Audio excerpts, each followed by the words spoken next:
at 3 o'clock in the morning during the conference in Cebu City. The Holy Spirit revealed to the 3 pastors, namely Pastor Samuel Escabarte, Pastor Efrain Biruman, Pastor J.C. Byron, that there will be next director after the death of our beloved late director Reverend Mike Aguatis. Pastor Biruman tried to ask to Samuel Escabarte if the Holy Spirit will reveal who will be the next director. The mention of Pastor Biruman is to test the power within the pastor of Samuel Escabarte. If really the power of God or not, Pastor Samuel Escabarte started to ask or consult the Holy Spirit if who will be the next director. He started from all regular pastors to the members of the Word, but nobody was approved by the Holy Spirit from the mention of names until he asked. If anybody among the pastors of that the Holy Spirit said that there is one qualified until he mentioned the name of the present director, Pastor J.C. Byron, it was approved. The name of J.C. Byron was last mentioned. The reason that he is from Baptist Church before. It was revealed to the 3 servants of God, named Pastor Biruman and Pastor Samuel Escabarte and Pastor J.C. Byron. Pastor Samuel Escabarte did ask the Holy Spirit if what they will do to testify or justify the revelation of the Holy Spirit, do we need make a long prayer? Do we need to pass the spiritual, the Spirit said, no, He will work out everything only to nominate first the name of Pastor J.C. Byron. The same day, the session started in 1 o'clock p.m. at Mayflower Hotel, Cebu City. The Pastor Obi, the command, with the Holy Spirit, Pastor Efrain Biruman nominated Pastor J.C. Byron. First, the second was Pastor Cundias, and it was Pastor Gaudencio Abarquez insisted Pastor J.C. Byron is not qualified. The debate started between the Pastor Efrain Biruman and Pastor Gaudencio Abarquez and Pastor Samuel Escabarte, but the debate did not last long since the 2 persons was the debate because it was not the proper interpretation of the Bible. In 1 Timothy 3:1-2, Pastor Gaudencio Abarquez and Pastor Abarquez turned his face to Pastor J.C. Byron and asked forgiveness because of his tongue was used by Satan. So, the raffle was conducted before the raffle started. Pastor Cundias talked with Pastor J.C. Byron. All pastors and Bible-lumen rebuked 7 times by spirits, and Pastors Inocencio Escabarte, the presiding officer, prayed for raffles and seconded by Pastor Gaudencio Abarquez. And the prayer of Pastor Gaudencio Abarquez goes his way. Lord, there is my hand. If wherever you honor this day, we will fully respect as our new director, as a replace of our late director, Pastor Mike Aguatis. Until he picked the roll scroll face of paper and he read the name of Pastor J.C. Byron, majority, all was happy. Except Pastor Boni Dacoilo and Mike Pajardo until Aguatis. And Nene Gunado. No? The next raffle was the next venue of the conference. There will be the Holy Spirit was hinatuan. He will, the Holy Spirit hinatuan del sur. The events were so fast, and finally the mission was divided because of unbelief, disobedience.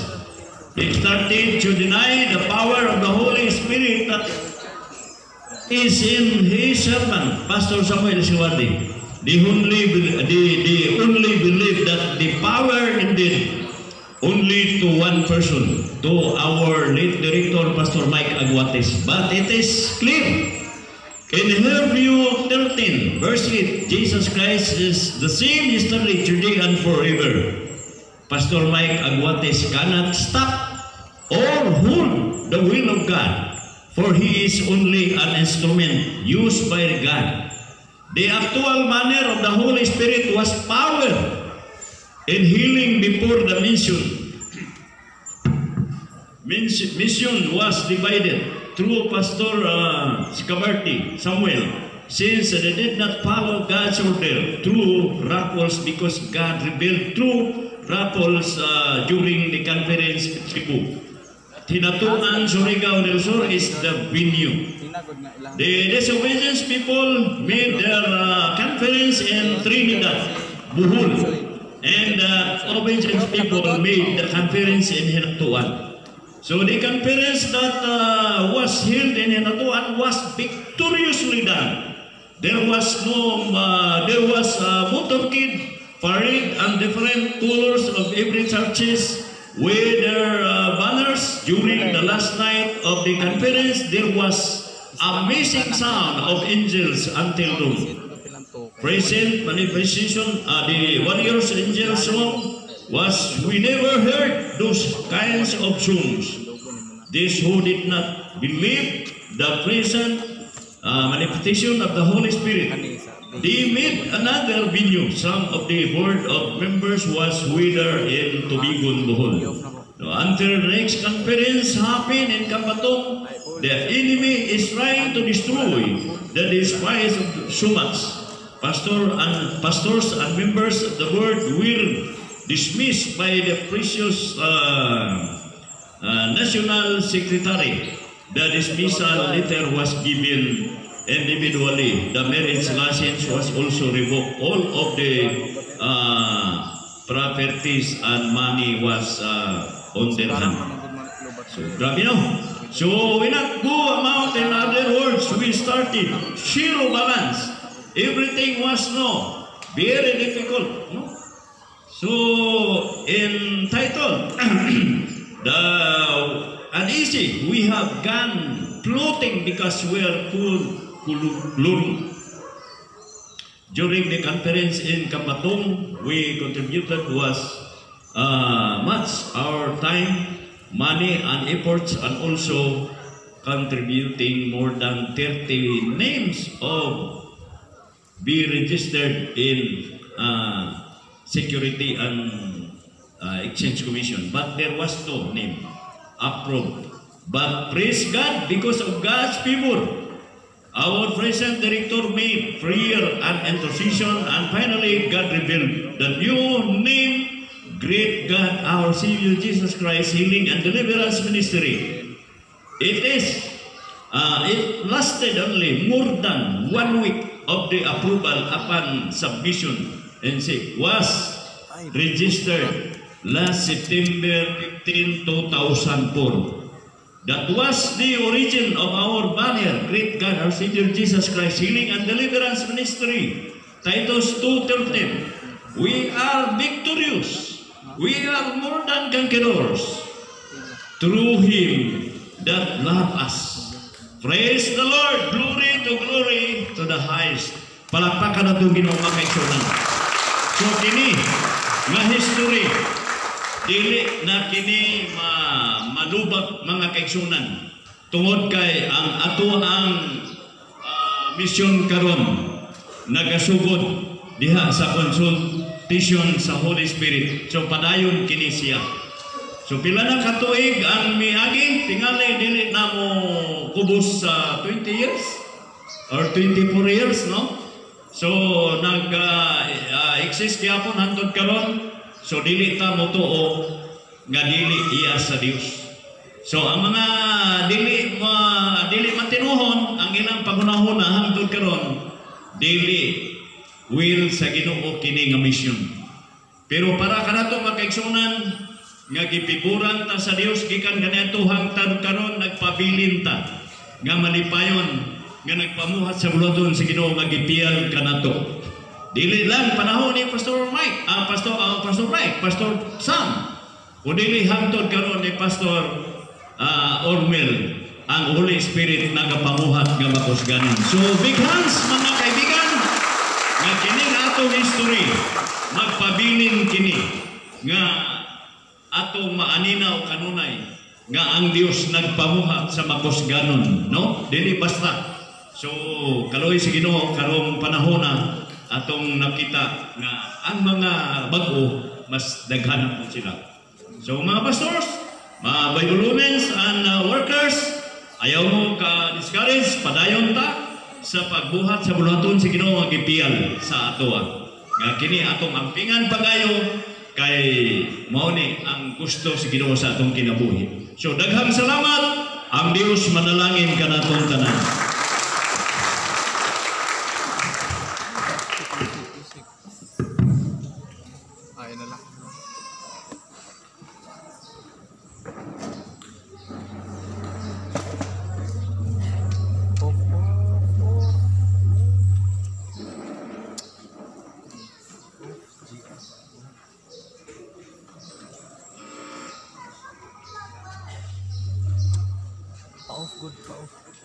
It's not off.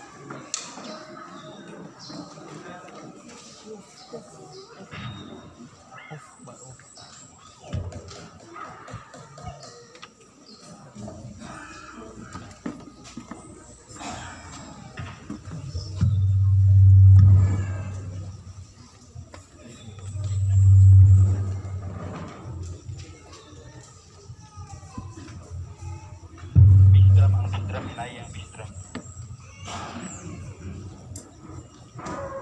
Kung inahangyo ang tanan ang pahiluna na sa yung matag-usa ka gulingon ya sa yung mga kuratan kaya ito nakasugdan ng atong mga bulaton itat na sa kabutang atong andawon ang atong matag-usa ka kinabuhi ang atong matag-usa ka kasing-kasing ug hunahuna atong itugong diha sa pagtuon sa presensya sa atong buhi nga Dios. Biyan na to ang mga layaw ng mga pangunahuna.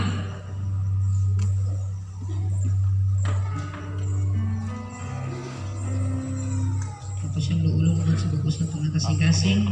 Walang dungan na to amin sa mga susugihan din. Bukti ako.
Bukti ako kasunod. Ikaw ang akong itinuha, kung ibang ando'y Ginoo, sa Macau sa nagmamahal ko. Ako ang pinatong kaya.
butangan mo gayon. Matag-usa magaduol din sa presensya sa tubig nga Dios. Handa mo na ato matag-usa ka kinabuhi sa pagsulod sa iyang bala nga presensya. Aron kapos kita maghatod sa ato matag-usa ka mga pagdayon ug pagsimba nga natin.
Pagkagagaw mo balaan mo nga Dios, amahan mo nga langit nun.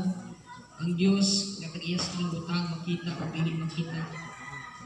Ang Dios na kag-iyas sa mga mag-usap. Ikaw ang Dios na wala mabago, wala mausap, wala kang mabalhin nga Dios. Dili ang imong pagkamakinig-anon, ang imong pagkagamahanan na nalungkad sa walay katapusan. Sa ngalan ni Ginoong sa Kristo uban sa kahom sa balaan ni Espiritu Santo, Lord God, aniya kami imong mga katauhan, uban sa imong mga alagad na gaduol sa imong balaan presensya. Amo kang ipasalamatan, ipasidugan sa imong kaayo sa matag-usa ka kinabuhi, Lord. Salamat na ikaw ang Dios nagahanay na inyong buhaton. Na ninyong unang nga adlaw sa mga bulaton nga imong gisangon sa matag-usa, ikaw ang Dios nagahatag usab og maayong panahon. Salamat sa imong paguban, pagbantay, paghatod sa imong mga katawhan di nga dapit uban nakasipihan sa matag-usa ka kinabuhi. O salamat ining adlaw, Lord, nga amo nasab nga gisilibrar ang sang gihandom ang dakog nimo nga buhat sa matag-usa ka kinabuhi ang imong pagkagamhanan nga Dios. Ikaw ang mag-aayo sa among mga sakit ug balatian nagsuway nga amo kang gisimba, amo kang dahigon amo kang simbahon ni takna Ginoo sa kabutagon. Salamat Lord sa imong kaayo nga imong gipasinatid sa matag usa bisan pa ning kabutagon usab samtang kami magasulod sa wala ni presensya. Nagaduol kami diha kanimo uban sa pagpubos sa matag usa ka galingon. Ang matag usa nagasugid sa mga nahimong kalapasan kasag-anan nga nahimong bato kanimo gikan sa mga sinutihan sa mga binuhatan o bisan sa mga panahon usab ka ng mga nahimo na mo Lord nga kasupag sa imong paglutan. Lord pasaylo ka kami. Among gipangayo kanimo nga hugasi kami sa mga milit na dugo nga imong giula sa krus sa Kalbaryo nga kansangkot na pagkatapos. Utli ang walaana ang among matag-usa ka kinabuhi, ang among bukos espiritu kalaglawas himo kami nga takos ug ang ayan sa pagpangatubag nimo. Dita sa kabutagon samtang kami magpasulod sa imong presensya ang mga giungkap sa buksingagaan sa trono sa imong grasya. Pasudla kami imong mga kanakan aron among madawat ang imong mga panabang alang sa among mga pagpanginahanglan. Pagkapasulod ka sa balaan nga presensya within 7 times. Ginoong Hesus Kristo gipangayo namo kanimo. Pasudla kami karon sa imong balaan nga presensya. Diha kayo sa tubangan sa trono sa imong grasya aron kami makadawat sa imong mga panabang alang sa tanan namong pagpanginahanglan sumala sa imong mga pulong sa Hebrehanon 4:16. Ginoong Hesus Kristo gipangayo namo kanimo. Pasudla kami karon sa imong balaan nga presensya. Diha kayo sa tubangan sa trono sa imong grasya aron kami makadawat sa imong mga panabang alang sa tanan namong pagpanginahanglan sumala sa imong mga pulong sa Hebrehanon 4:16. Ginoong Hesus Kristo gipangayo namo kanimo. Pasudla kami karon sa imong balaan nga presensya. Diha kayo subangan sa trono sa imong grasya aron kami makadawat sa imong mga panabang alang sa tanan namong pagpanginahanglan sumala sa imong mga pulong sa Hebrehanon 4:16. Ginoong Hesus Kristo gipangayo namo kanimo. Pasudla kami karon sa imong balaan nga presensya. Diha kayo sa tubangan sa trono sa imong grasya aron kami makadawat sa imong mga panabang alang sa tanan namong pagpanginahanglan sumala sa imong mga pulong sa Hebrehanon 4:16. Ginoong Hesus Kristo gipangayo namo kanimo. Pasudla kami karon sa imong balaan nga presensya. Diha kayo sa tubangan sa trono sa imong grasya aron kami makadawat sa imong mga panabang alang sa tanan namong pagpanginahanglan sumala sa imong mga pulong sa Hebrehanon 4:16. Ginoong Hesus Kristo gipangayo namo kanimo. Pasudla kami karon sa imong balaan nga presensya. Diha kayo sa tubangan sa trono sa imong grasya aron kami makadawat sa mga panabang alang sa namong pagpanginahanglan sumala sa imong mga pulong sa Hebrehanon 4:16. Ginoong Hesukristo gibangayan mo kanimo, pasudla kami karon sa umulaan ni presensya. Diagil sa tuwangan sa trono sa imong grasya. Aron kami makadawat sa imong mga panabang alang sa tanan namong pagpanginahanglan. Subalang sa imong mga pulong sa imong hanin. Bato sa sayo. Salamat Lord sa mga pagkasulod ka naman din sa imong mga presensya. Kung madawat ang imong panabang alang sa among mga bulag. O karon magatuta si kanuha nga pag-claim. Ato pangayon nga bala Espiritu Santo. Magapanglihok nga makagagahom sa atong panibahong karon diri sa time sa pag-usahan. Ginoong Hesukristo gipangayon mo kanimo ang makagagahom na pagpanglihok sa balaang Espiritu Santo sa mga gasimba kami karon. Ginoong Hesukristo gipangayon mo kanimo ang makagagahom na pagpanglihok sa balaang Espiritu Santo sa mga gasimba kami karon. Ginoong Hesukristo gipangayon mo kanimo ang makagagahom na pagpanglihok sa balaang Espiritu Santo sa mga gasimba kami karon. Ginoong Hesukristo gipangayon mo kanimo ang makagagahom na pagpanglihok sa balaang Espiritu Santo sa mga gasimba kami karon. Ginoong Hesukristo gipangayon mo kanimo ang makagagahom na pagpanglihok sa balaang Espiritu Santo sa mga gasimba kami karon. Ginoong Hesukristo gipangayon mo kanimo ang makagagahom na pagpanglihok sa balaang Espiritu Santo sa mga gasimba kami karon.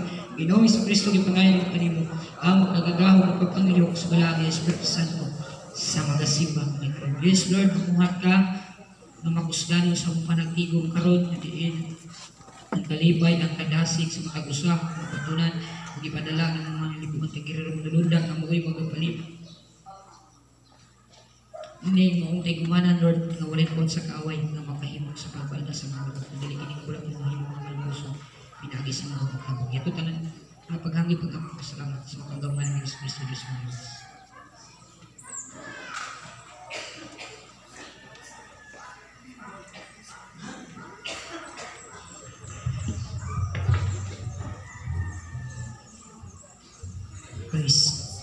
Hallelujah! May buntag sa tanan, mga nakan sa tumuhin ka Diyos! Kumusta ang tanan? Hallelujah! Tanan-anda, mamungihangin sa pagkanintin. Dining ang lawa, dining ang kaputagon, akong sa ulugon, ang pagkamaayo sa Ginoo, ang mga kayuhan, iyang gibuhat, iyang himo sa pangutang usak at inabuhi. Ingon ang mga pulong nini sa Salmo 103. Sinulat ni Salmista David, Salmo 103, ayun niya,